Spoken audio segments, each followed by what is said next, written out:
Dear student, welcome to Angan Public School. Hope you all are doing good. Subject Science, Class 8. This is the chapter number 2, Microorganisms, Friend and Foe. Today we are going to do making of curd and bread. Okay, making of curd and bread. You have learned in class 7 that milk is turned into curd by bacteria. Okay, milk is turned into curd by bacteria. You all know about making curd and bread that uses of bacteria. Okay, making curd and bread by uses of bacteria. Okay, but how to convert milk into curd? Okay, so let us discuss. Curd contains several microorganisms. Of these, the bacterium Lactobacillus promotes the formation of curd. Okay, curd contain करता है बहुत सारे micro organisms को. दी bacterium, उसमें जो bacteria है लैक्टोबैसिलियस, वो promote करता है कर्ड के फॉर्मेशन के लिए. It multiplies in milk and convert it into curd. It multiplies in milk and converts into curd. Okay, this bacteria multiplies in milk. Okay, and that's why we get a curd from this bacteria. Bacteria are also involved in the making of cheese, pickles यानी अचार, many other food items. Bacteria are also involved making of cheese, pickles and many other food items. And important ingredients of rava, suji, idlis and bhaturas is curd. Can you guess why bacteria and yeast are also helpful fermentation of rice, idlis and dosa batter? Okay, here given one activity. Okay, in this activity we observe growth of yeast in soft dough of maida. Okay, ये जो activity में हमको yeast का growth और जो dough होता है मैदे का वो कैसे सॉफ्ट होता है वो आपको ऑब्जर्व करना है. ओके, और इससे आपको वो क्वेश्चंस भी मिल जाएगा कि bacteria and yeast are also helpful for fermentation of rice, idli and dosa batter. Okay, और वही सेम चीज फर्मेंटेशन किस में होती है? मैदे के डो में. What is the material required? Which is the material required in this activity? In this activity we required 1.5 kg maida, sugar, vessel या bowl, warm water and yeast powder. Okay, procedure: they take 1.5 kg maida in a vessel, add some sugar and mix with the warm water. आधा kilo आपको मैदा लेना है, उसमें sugar add करके आपको warm water गर्म पानी डालना है. Third, add a small amount of yeast powder and need to make a soft dough. Okay, फिर आपको उसका डो बनाना है थोड़ा सा यीस्ट पाउडर डाल के. And observe after 2 hours. और फिर 2 आवर्स के बाद आपको उसको ऑब्जर्व करना है. Okay, what will we observe? तो we observe the dough of maida rises and become soft और फ्लफी. ये चीज तो हर एक हमारे घर में होती ही है. ओके, आप देखते होंगे कि जो मैदा है थोड़ी देर हम उसके डो को रहेंगे तो वो थोड़ा सॉफ्ट और फ्लफी बन जाएगा. तो conclusion is this activity growth of yeast occurred in dough of maida. Yeast का ग्रोथ होता है. ओके, किसमें? मैदे के डो में. अगर उसको ऐसे ही रेस्ट देंगे 2 आवर्स तक तो हमें पता चल जाएगा कि यीस्ट क्या होती है, ग्रोथ होती है. Okay,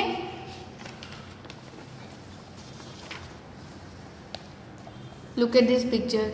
this is the maida with yeast powder. Okay, and this is the raised maida. यानी कि जब आफ्टर 2 आवर्स आपको मैदा ऐसा दिखेगा, soft and fluffy.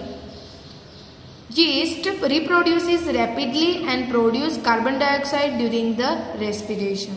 Yeast respiration के during carbon dioxide produce करती है. Bubbles of the gas fill the dough and increase its volume. Okay, bubbles होते हैं उसमें, वो फिल करता है, गैस के जो बबल्स होते हैं वो डो को फिल करते हैं और इंक्रीज करते हैं वॉल्यूम को। This is the basis of the use of yeast in the baking industry for making breads, pastries and cake. Okay, this is also useful for making bread, pastries and cakes. Okay, now next, commercial use of microorganisms, how we use in commercial way. तो microorganisms are used for the large scale production of alcohol, wine, acetic acid यानी vinegar. Okay, microorganisms are also useful for large scale production of alcohol, wine and acetic acid. Yeast is used for commercial production of alcohol and wine. Yeast use किया जाता है alcohol, wine के production के लिए। For this purpose yeast is grown on natural sugars present in grains like barley, wheat, rice, crushed fruit juice etcetera. Okay, yeast को grow किया जाता है नेचुरल शुगर जिसमें होता है जैसे कि barley, wheat, rice, crushed fruit juice. Okay, इसको उसमें से क्या किया जाता है, यीस्ट को ग्रो किया जाता है। Okay, Activity 2.4. In this activity, we take a 500 ml beaker filled up to 3/4 with water. Okay, उसको 3/4 वो बीकर को क्या करना है, फिल करना है। 500 मिली के बीकर में आपको 3/4 पार्ट का पानी उसमें फिल करना है। Dissolve 2 or 3 teaspoon of sugar in it and half a spoon of yeast powder to the sugar solution. Okay, फिर उसमें 2 to 3 टेबलस्पून शुगर ऐड करना है एंड हाफ स्पून यीस्ट का पाउडर आपको सॉल्यूशन में ऐड करना है। Keep it covered in warm place for 4 to 5 hours. उसको आपको 4 to 5 आवर्स वार्म प्लेस पे रखना है। Okay, now smell the solution. Okay, फिर थोड़ी देर के बाद आपको वो सॉल्यूशन वो स्मेल आपको क्या करनी है, स्मेल करनी है। ओके, तो what we will observe in this activity after 4 to 5 hours, तो we will observe the alcoholic smell comes from the sugar solution. Okay, ये जो solution है उसमें हमको alcoholic smell दिखेगी, alcoholic smell हम smell करेंगे। ओके, तो इससे कंक्लूजन क्या निकलता है, what is the conclusion of this activity, the sugar has been converted into alcohol by yeast. Sugar क्या करता है, कन्वर्ट करता है यीस्ट के थ्रू अल्कोहल में। ओके, शुगर यीस्ट के थ्रू शुगर किस में कन्वर्ट होता है, अल्कोहल में कन्वर्ट होता है।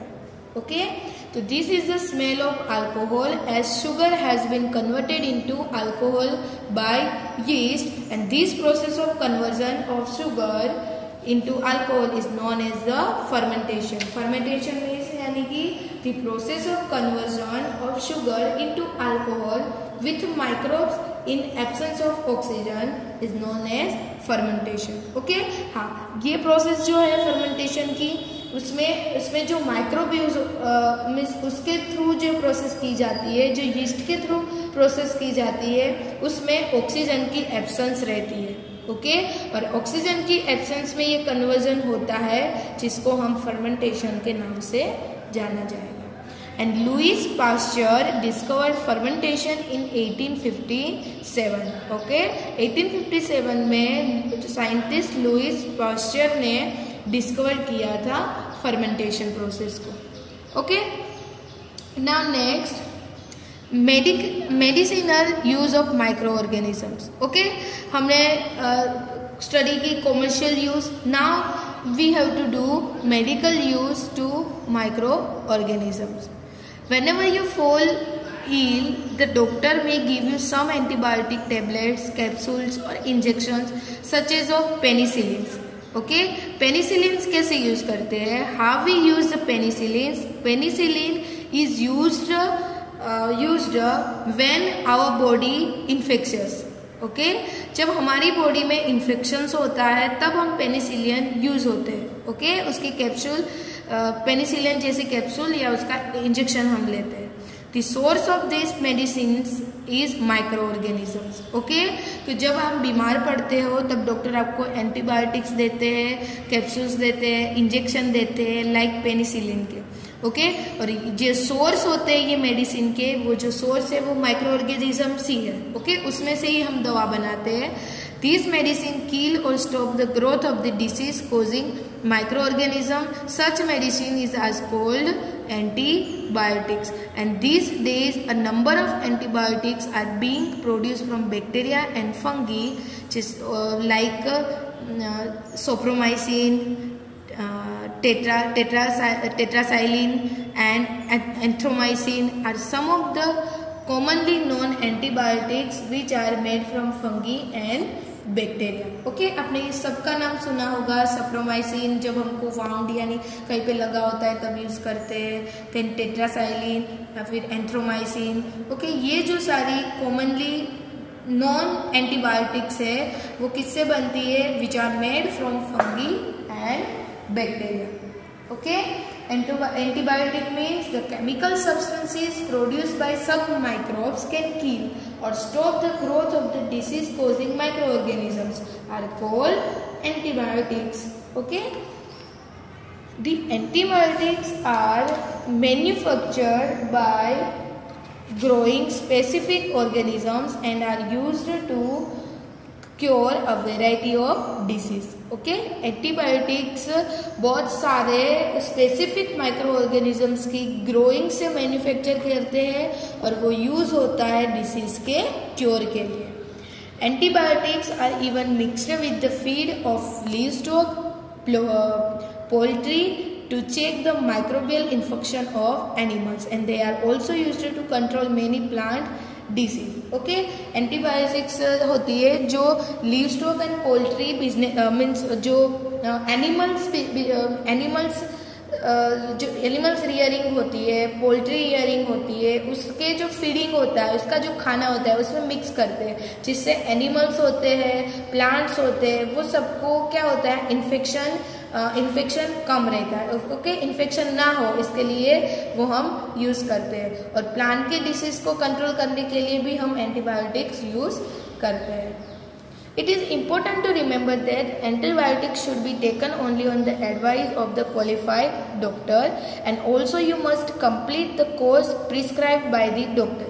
If you take antibiotics when not needed or in wrong dose, it may make the drug less effective when you might need it in future.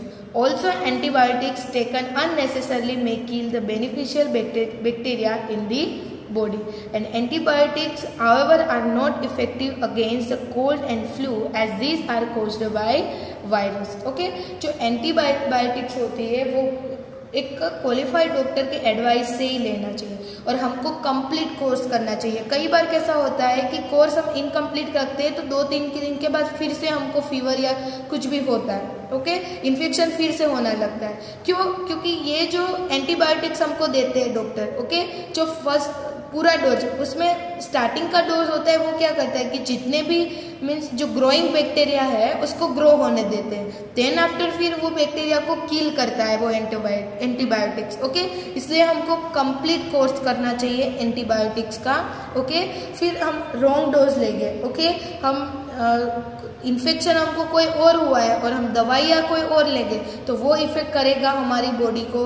Then अगर हम नहीं चाहिए फिर भी हम एंटीबायोटिक्स लेते हैं तो वो एज अ ड्रग्स बन जाएगा, वो हमको फिर एक नीड बन जाएगी कि हमको टाइम टू टाइम वो लेनी ही पड़ेगी। ओके, और कई बार जो अननेसेसरी एंटीबायोटिक्स हम लेते हैं तो जो यूजफुल बैक्टीरिया है वो भी बॉडी में क्या करते हैं? किल करते हैं। Okay, so antibiotic however are not effective against the cold and flu. हाँ, एंड कोल्ड एंड फ्लू होता है वायरस के थ्रू। ओके, तो एंटीबायोटिक्स इफेक्टिव तो वो यूज नहीं होती है, उसमें कोल्ड और फ्लू में कई बार वो काम नहीं करता है क्योंकि वो वायरस के थ्रू होता है। Okay, now next vaccine. आपको पता होगा कि जो चिल्ड्रंस और इन्फेंट्स होते हैं, इन्फेंट्स यानी जो बेबी, जो ग्रोइंग बेबी होता है, जो बर्थ बेबी होता है, ओके, तो उसको वैक्सीनेशन देते हैं। ओके, तो व्हाई आर चिल्ड्रन और infants given vaccination? Okay, so when a disease carrying microbes enters our body and the body produces the antibodies to fight the invader. Okay जब कोई डिसीज होता है, जब माइक्रोब वो कैरी करते हैं बॉडी के अंदर जाते हैं, तो जब बॉडी होती है वो एंटीबॉडी क्या करती है, प्रोड्यूस करती है, और ये जो एंटीबॉडीज है वो जो कोजेज है, डिसीज है, उससे फाइट करते हैं, जो इन्वेंडर है उसके जो इन्वेंडर है उससे फाइट करते हैं. And the body also remember how to fight the microbes if it enter again. और बॉडी को वो भी पता होता है कि कैसे हमको फाइट करनी है. If dead or weak microbes are introduced into healthy body, the body fights and kills invading bacteria by producing suitable antibodies. Okay? अगर जो डेड और वीक माइक्रोब्स होते हैं वो जो हेल्दी बॉडी के अंदर इंट्रोड्यूस होते हैं, उसके अंदर इंट्रोड्यूस यानी कि ग्रो होते हैं, तो बॉडी क्या करती है, उससे फाइट करती है और उसको किल करती है. ओके कैसे किल करती है, एंटीबॉडीज के प्रोड्यूस के through. And the antibodies remain in the body and we are protected from the disease causing microbes forever. This is how a vaccine works. Several diseases including cholera, tuberculosis, smallpox, hepatitis and can be prevented by vaccination. Okay तो ऐसे vaccine work करता है. Vaccine क्या करता है कि वो body में एंटीबॉडीज प्रोड्यूस करता है जिसके थ्रू जो डेड और जो हमको नहीं चाहिए अननेसेसरी जो माइक्रोब्स है, ओके उसको क्या करता है, किल करता है.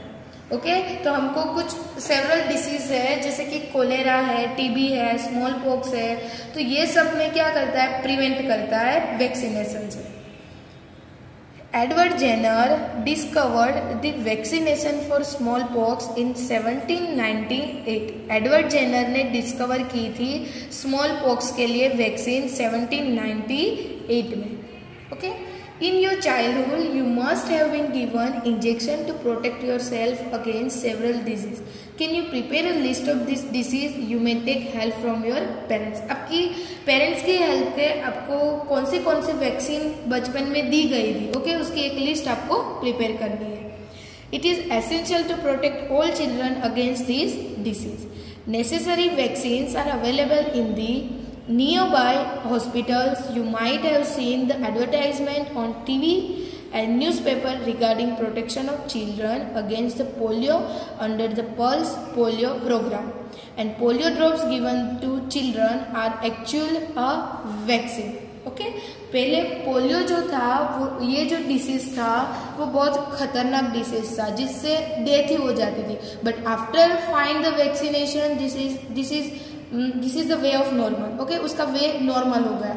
इसलिए हम जो छोटे बच्चे होते हैं उसको पोलियो के ड्रॉप्स देते हैं जिससे वो एक क्या है, वैक्सीन ही है. ओके जिससे वो पोलियो से उसको क्या करता है, प्रोटेक्शन मिलता है.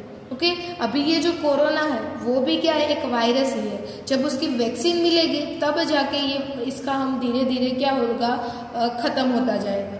Okay a worldwide campaign against the smallpox has finally led to its eradication from most part of the world.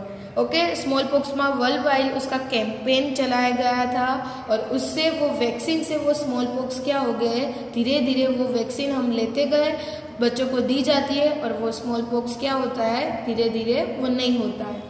These day vaccines are made on a large scale from microorganisms to protect humans and other animals from several diseases.